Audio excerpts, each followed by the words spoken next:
I'm going to create a new project at this point. So click on New, and I'm going to browse for a template file. Browse to my Chapter 4 folder and use the Chapter 4 architecture template and click on Open.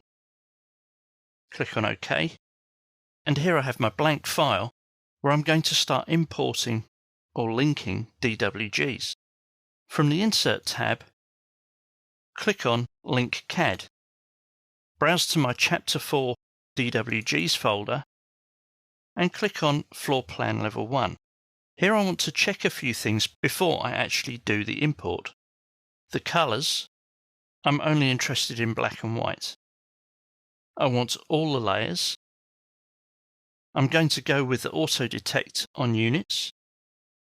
And I'm not going to create lines that are slightly off axis. This may be a design feature that the architect has created. Just make sure that there isn't a tick in the current view only. And the positioning, I'm going to use origin to origin.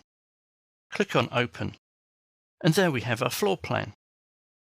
If I zoom to fit, you'll see that this doesn't exactly match the default elevations that I have in my plan.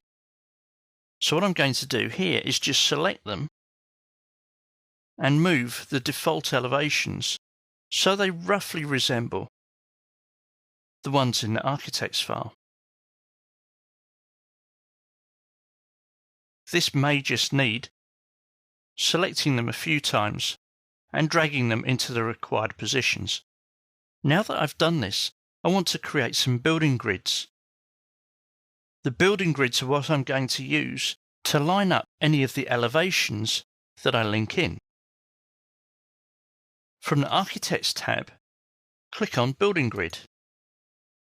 And rather than drawing them all, I'm going to use the Pick Line tool. It now asks me to select an edge.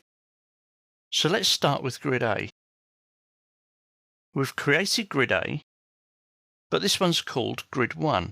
I know that I don't want to change every single one, so let's change this to start with to Grid A. Now the subsequent grids that I create will be numbered correctly. I'm going to go back to the Pick Line option and pick the subsequent grid lines that run vertically. I'm going to skip F1. You'll see why in a second. Come back to do F1. And this is the only other grid that I need to rename. I like to do as little work as possible. Let's go back and repeat that process for the horizontal grids. Click on the Grid tool, use Pick Lines, and click on Grid 1. Change its name to Grid 1. Then come back to the Architects tab, select Grid, Pick Lines, and go through the rest. 4, 5, again miss out 5.1, go to 6, and finally create Grid 7, which we can then modify. I'm now ready to turn my attention to the elevations and the additional building levels that I require in my project.